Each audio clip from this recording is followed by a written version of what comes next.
بسم اللہ الرحمن الرحیم۔ السلام علیکم ڈیئر اسٹوڈینٹس، لیکچرر پاک اسٹڈیز طلعت سلیم آپ سے مخاطب ہے۔ آج ہم مطالعہ پاکستان سیکنڈ ایئر کا چیپٹر نمبر 2 باب دوم شروع کرنے جا رہے ہیں، جس کا نام ہے اسلامی جمہوریہ پاکستان کی ابتدائی مشکلات۔ اس سے پہلے ہم نے پہلا چیپٹر اسلامی جمہوریہ پاکستان کا قیام پڑھا۔ اس میں تمام موضوعات ڈسکس کیے، جیسے قائد اعظم اور علامہ اقبال نے نظریہ پاکستان کی کس طرح وضاحت کی، تحریک علی گڑھ کس طرح شروع ہوئی، تحریک خلافت، اور اس طرح آل انڈیا مسلم لیگ کا قیام، کرف تجاویز، ویول پلان، شملہ کانفرنس، کابینہ مشن پلان، اور آخر میں 3 جون 1947 کا منصوبہ۔ تو یہ تمام موضوعات ایک سیکوینس کے ساتھ سٹیپ بائی سٹیپ ہم نے ڈسکس کیے ہیں۔ ہم نے ہر وہ چیز پڑھی ہے جس میں اسلامی جمہوریہ پاکستان کے حوالے سے کچھ نہ کچھ موضوع ٹاپک موجود ہے۔ تو آج ہم شروع کرنے جا رہے ہیں دوسرا چیپٹر باب دوم، یعنی اسلامی جمہوریہ پاکستان کی ابتدائی مشکلات۔ ڈیئر اسٹوڈینٹس، اگر ہم تاریخی پس منظر کا جائزہ لیں تو انڈیا نے کبھی بھی پاکستان کو دل سے تسلیم نہیں کیا۔ 14 اگست 1947 کو اسلامی جمہوریہ پاکستان دنیا کے نقشے پر مرز وجود میں آ تو گیا، لیکن یہ صورتحال انگریزوں اور ہندوؤں کے لیے قابل قبول نہ تھی۔ لارڈ ماؤنٹ بیٹن، جو کہ برصغیر کے آخری وائسرائے تھے، ہندو قوم کو یہ کہہ کر دلاسا دیا کہ کمزور پاکستان کچھ عرصہ کے بعد ہندوستان میں ضم ہو جائے گا اور اکھنڈ بھارت قائم ہو جائے گا۔ یعنی انہوں نے ایک کٹا پھٹا پاکستان، ایک کمزور پاکستان، ایک مشکلات سے گھرا ہوا پاکستان مسلمانوں کو دیا، اور ان کی خواہش یہ تھی، ان کا مقصد یہ تھا کہ اس نو آموز اور نئی ریاست میں اتنے زیادہ مسائل ہیں، اتنے زیادہ جو مشکلات ہیں کہ جلد ہی یہ ریاست ناکام ہو جائے گی اور دوبارہ سے یہ انڈیا کا حصہ بن جائے گا۔ لیکن قائد اعظم کی عظیم قیادت، مشکل حالات کے باوجود رفتہ رفتہ مسلمانوں نے پاکستان کے تمام مسائل پر قابو پا لیا اور اپنی آزادی کو برقرار رکھا۔ عظیم قوم نے مثالی جذبوں، محنت، دیانت اور صبر کا مظاہرہ کیا۔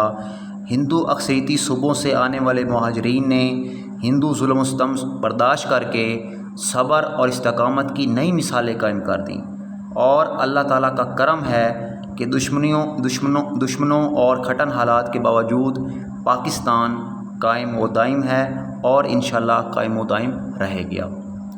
اس حوالے سے ہم نے جو چیپٹر نمبر 2 کا موضوع ہے، اور ہمارا آج کا فرسٹ لانگ کوشچن ہے کہ اسلامی جمہوریہ پاکستان کی ابتدائی مشکلات کیا تھیں، یعنی جب پاکستان مرز وجود میں آیا تو پاکستان کو کون سے چیلنجز، کون سی مشکلات کا سامنا کرنا پڑا۔ اس میں یہ آپ دیکھ سکتے ہیں، ریڈ کلف ایوارڈ کی ناانصافیاں، انتظامی مشکلات، مہاجرین کی آباد کاری کا مسئلہ، اثاثوں کی تقسیم کا مسئلہ، فوج اور فوجی اثاثوں کی تقسیم کا مسئلہ، دریائی پانی کا مسئلہ، ریاستوں کے الحاق کا مسئلہ، اور آئین سازی میں مشکلات۔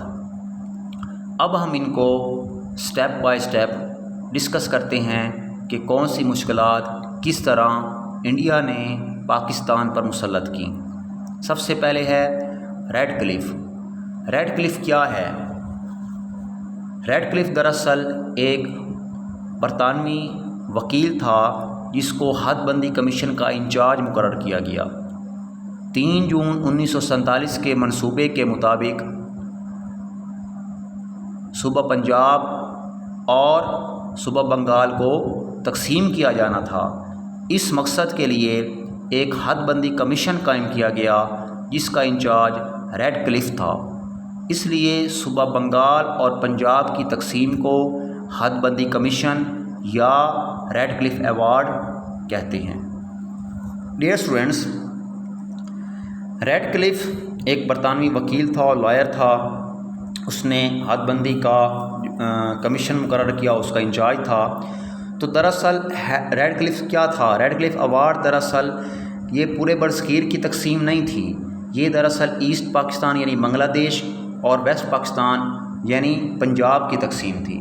پنجاب اور صوبہ بنگال کو تقسیم کرنا تھا کہ کون سے علاقے، کہاں تک کے علاقے مسلمانوں کو دیے جائیں اور کہاں تک ہندوؤں کا قبضہ ہو۔ اسی طرح پنجاب کے حوالے سے کون سے علاقے پنجاب کو دیے جائیں، کون سے علاقے مسلمانوں کو دیے جائیں اور کن علاقوں پر ہندوؤں کا قبضہ ہو۔ یہ آپ دیکھ سکتے ہیں ایک اسکیچ ہے، اس میں بھارت کا کشمیر تک پہنچنے کے لیے کوئی راستہ نظر نہیں آ رہا۔ یہ کیا ہے؟ یہ ہے ضلع گرداسپور، اور ضلع گرداسپور کی 3 تحصیلیں تھیں، پٹھان کوٹ، گرداسپور اور بٹالہ۔ اب ریڈ کلف نے ناانصافی کرتے ہوئے پنجاب کے ضلع گرداسپور کو بھارت میں شامل کر دیا۔ اب اگر یہ پاکستان میں شامل ہوتا تو بھارت کے لیے کشمیر میں انٹر ہونے کا راستہ ہی نہیں تھا۔ اس لیے گرداسپور کو جان بوجھ کر ایک سازش کے تحت، ایک گٹھ جوڑ کے تحت بھارت میں شامل کر دیا گیا۔ اس طرح آج بھارت کشمیر پر اپنا حق جتا رہا ہے، اس کو اپنا حصہ بنا رہا ہے، کیونکہ وہ اس کی رسائی کشمیر تک موجود ہے۔ پٹھان کوٹ، گرداسپور اور بٹالہ یہ 3 تحصیلیں ہیں گرداسپور کی، ضلع گرداسپور کی، جو کہ موجودہ بھارت میں شامل ہیں۔ اس طرح بہت سارے علاقے صوبہ بنگال کے یعنی بنگلہ دیش کے، جس میں مرشد آباد اور ناظم آباد کے علاقے تھے، وہ انڈیا کو دے دیے گئے۔ ایون کہ حتیٰ کہ یہاں پر مسلمانوں کی اکثریت موجود تھی، لیکن اس کے باوجود ریڈ کلف کی ناانصافی کی وجہ سے صوبہ بنگال اور صوبہ پنجاب کے بہت سارے علاقے وہ بھارت کو دے دیے گئے۔ تو سب سے پہلی مشکل تو یہی تھی کہ ایسے بہت سارے علاقے جہاں مسلمان اکثریت میں تھے، منصوبے کے تحت اور پلان کے تحت وہ سارے علاقے پاکستان میں شامل ہونے تھے، لیکن ریڈ کلف نے حد بندی کمیشن قائم کرتے ہوئے وہ سارے علاقے بھارت میں شامل کر دیے۔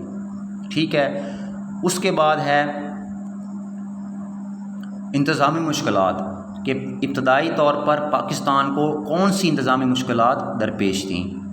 بہت ساری نظامی مشکلات تھیں، جیسے سرکاری افسران کی کمی۔ جو یہاں پر کام کر رہے تھے وہ سارے سرکاری افسران ہندو تھے، ہجرت کے بعد وہ انڈیا چلے گئے۔ اب یہاں پر تجربہ کار افراد کی کمی ہو گئی، جو موجود تھے وہ ان ایکسپیرینس تھے، ان کے پاس تجربہ نہیں تھا، وہ نا تجربہ کار تھے۔ اس طرح سرکاری افسران کی کمی ہو گئی۔ دفتری ریکارڈ نہیں تھا، دفتروں کی کمی تھی، دفاتر کی کمی تھی، اسٹیشنری کی کمی تھی، ٹائپ رائٹرز کی کمی تھی۔ تو پاکستان کو ابتدائی سالوں میں بے شمار انتظامی مشکلات درپیش تھیں۔ اس کی وجہ یہ تھی کہ پاکستان کے علاقوں میں فائز سرکاری ملازم تقسیم ہند کے بعد ہندوستان چلے گئے، اور تربیت یافتہ ملازمین کی شدید قلت تھی، جس سے دفاتر خالی ہو گئے۔ اس پر ظلم یہ کہ جتنا بھی ساز و سامان تھا، یا تو وہ اپنے ساتھ لے کر چلے گئے تھے یا پھر تباہ کر گئے تھے۔ اس طرح پاکستان کو انتظامی طور پر بہت ساری مسائل، بہت ساری مشکلات درپیش تھیں۔ اس کے بعد مہاجرین کی آباد کاری۔ مہاجرین کی آباد کاری ہم دیکھتے ہیں کہ مہاجرین کی آباد کاری کے حوالے سے قیام پاکستان کے بعد مہاجرین کی آباد کاری بھی ایک بہت بڑا مسئلہ تھا، کیونکہ تقسیم کے بعد دونوں حکومتوں نے دہلی میں مذاکرات کرنے کے بعد مہاجرین کو آنے جانے کی اجازت دی تھی، جس سے بھارت میں رہائش پذیر مہاجرین نے پاکستان آنے کا فیصلہ کیا۔ دوران ہجرت ہندوؤں اور سکھوں نے مسلمانوں کو قتل و غارت کا نشانہ بنایا اور لاکھوں افراد کو شہید کیا۔ ایک محتاط اندازے کے مطابق تقریباً 1,25,00,000 لوگ تھے جنہوں نے انڈیا سے بھارت ہجرت کی تھی، اور کہا جاتا ہے کہ یہ دنیا کی سب سے بڑی ہجرت تھی جو کہ انڈیا سے پاکستان اور پاکستان سے بھارت کی گئی۔ تقریباً 1,25,00,000 لوگ تھے جنہوں نے ہجرت کی۔ تو مہاجرین کو آباد کرنے کا، مہاجرین کی رہائش کا، مہاجرین کے روزگار کا، مہاجرین کی خوراک کا، ان کے طعام کا مسئلہ تھا، اور یہ پاکستان کی ابتدائی مشکلات میں شامل تھا۔ اس کے بعد ہے ڈیئر اسٹوڈنٹس کہ اثاثوں کی تقسیم کیا تھی۔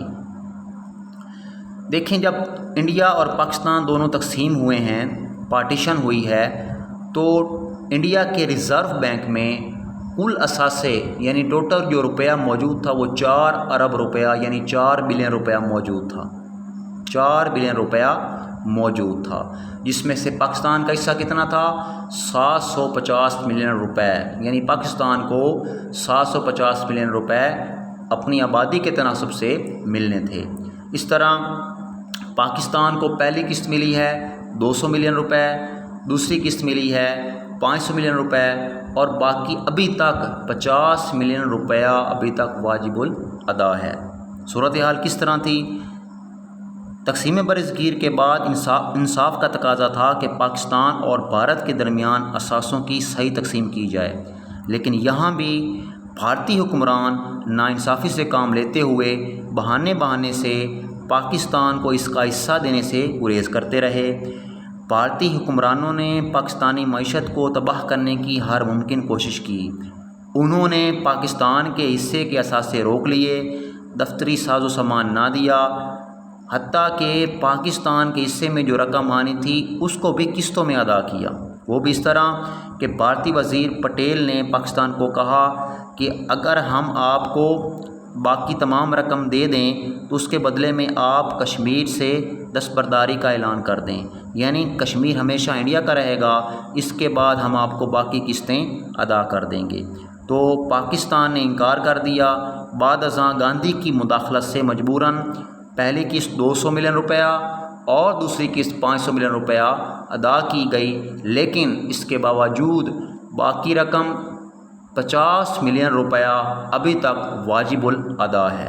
تو یہ اثاثوں کی تقسیم تھی۔ پاکستان کو بہت انتہائی زیادہ معاشی مسائل درپیش تھے، اور انڈیا جو ہے وہ رقم پاکستان کو نہیں دے رہا تھا۔ اس طرح انڈیا کے عزائم یہ تھے کہ کسی طرح یہ ریاست کمزور ہو، معاشی طور پر، سیاسی طور پر اور مذہبی طور پر، اور ایک ناکام ریاست کے بعد یہ انڈیا میں ضم ہو جائے۔ تو یہ ان کے مقاصد تھے، ٹھیک ہے۔ اس کے بعد سندھ طاس کا معاہدہ ہوا۔ اب سندھ طاس کیا ہے؟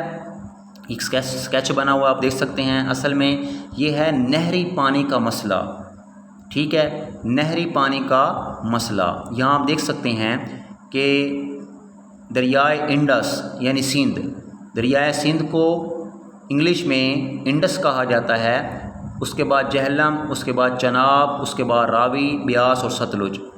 یہ پنجاب اس لیے کہا جاتا ہے کہ پنج کا مطلب ہے 5 اور آپ کا مطلب ہے پانی، کہ پنجاب جو ہے یہ 5 دریاؤں کی سرزمین ہے جس میں سندھ، جہلم، چناب، راوی اور بیاس بہتے تھے۔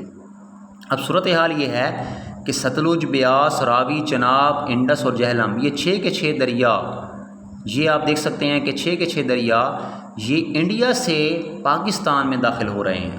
اس لیے انڈیا جب پاکستان مرز وجود میں آ گیا تو پاکستان کو کمزور کرنے کے لیے، پاکستان کی زراعت کو ختم کرنے کے لیے انہوں نے یہ پلان بنایا کہ پاکستان کے دریاؤں کا پانی روک لیا۔ اب سندھ طاس کا معاہدہ ہوا 1960 میں، اور سندھ طاس کا معاہدہ کیا تھا کہ عالمی بینک کے تعاون سے دریائی پانی کے مسئلے پر انڈیا اور پاکستان کے درمیان 1960 میں سندھ طاس معاہدہ ہوا۔ اس معاہدے کی روح سے سندھ، جہلم اور چناب 3 دریاؤں کا پانی پاکستان استعمال کرے گا، اور راوی، ستلج اور بیاس یہ 3 دریاؤں کا پانی انڈیا استعمال کرے گا۔ دوبارہ دیکھیں، عالمی بینک کے تعاون سے دریائی پانی کے مسئلے پر انڈیا اور پاکستان کے درمیان 1960 میں ایک معاہدہ ہوا جس کو سندھ طاس معاہدہ کہا جاتا ہے۔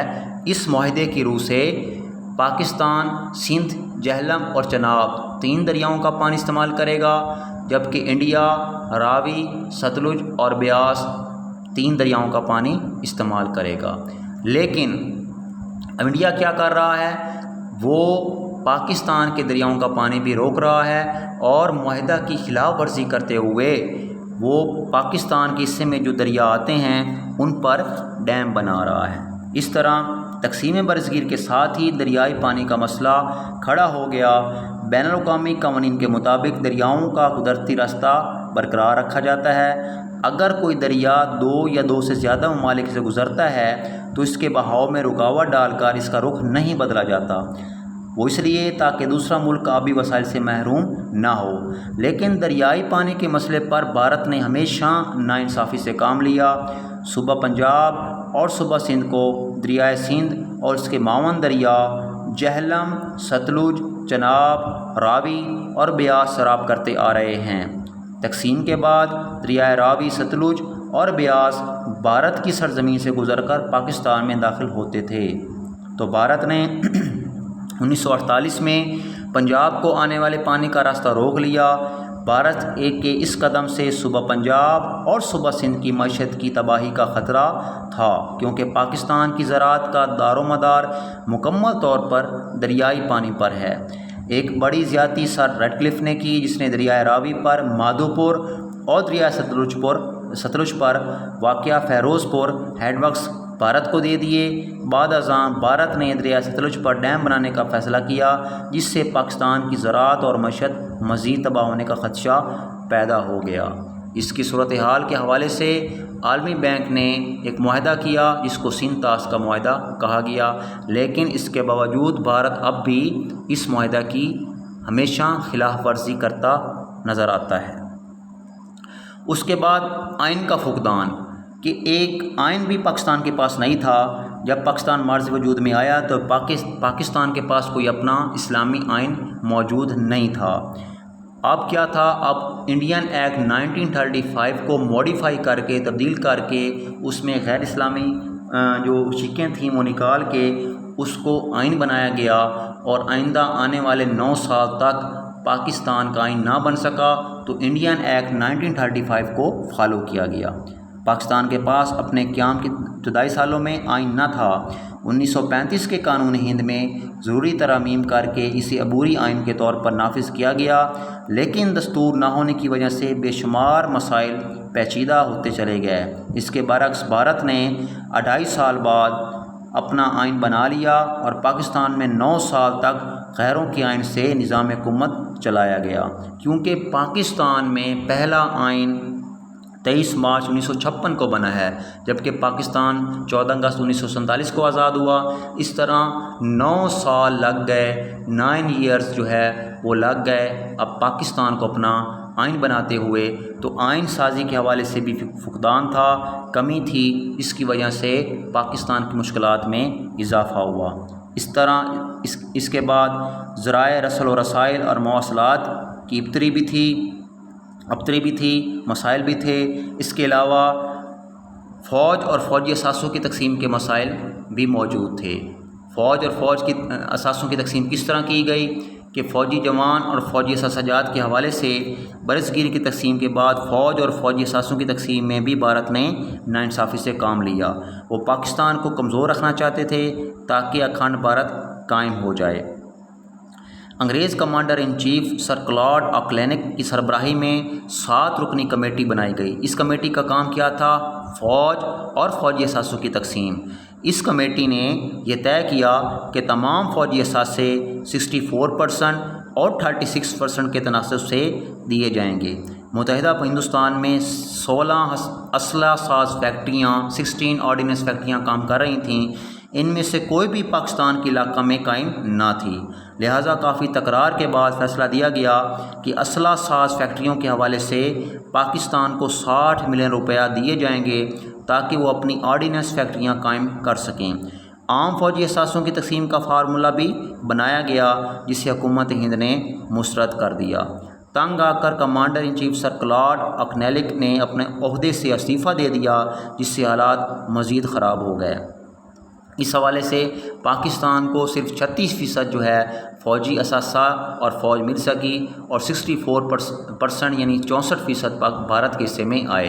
اور جہاں تک آرڈیننس فیکٹریوں کی بات ہے، یہ وعدہ کیا گیا تھا کہ پاکستان کو 60 ملین روپے ادا کیا جائے گا، تاحال وہ ادا نہیں کیا جا سکا۔ تو اس طرح پاکستان کی فوجی مشکلات بھی موجود تھیں۔ اس طرح آخر میں ریاستوں کے الحاق کا مسئلہ تھا۔ بہت ساری ریاستیں جو تھیں وہ پاکستان کے ساتھ الحاق کرنا چاہتی تھیں۔ ہم نے پچھلے لیکچرز میں پڑھا تھا کہ برصغیر پاک و ہند میں تقریباً 635 چھوٹی بڑی ریاستیں موجود تھیں، اور تقسیم کے وقت حیدرآباد دکن، جوناگڑھ، مناوادر اور آزاد کشمیر یا جموں کشمیر جو تھے وہ پاکستان کے ساتھ الحاق کرنا چاہتے تھے، لیکن بھارت نے ان ریاستوں کو پاکستان کے ساتھ الحاق نہ کرنے دیا۔ اس طرح پاکستان کی مشکلات میں اور اضافہ ہوتا چلا گیا۔ تو یہ تھا ہمارا آج کا لیکچر، جس میں ہم نے پاکستان کی ابتدائی مشکلات کے حوالے سے بات کی، جس میں ریڈ کلف کی ناانصافی، انتظامی مشکلات، مہاجرین کی آباد کاری، اثاثوں کی تقسیم، نہری پانی کا مسئلہ، ریاستوں کا الحاق، ذرائع رسل و رسائل اور مواصلات کی ابتری، آئین کا فقدان، ریاستوں کے الحاق کا مسئلہ اور سندھ طاس معاہدہ، یہ پاکستان کی ابتدائی مشکلات تھے۔ ٹھیک ہے۔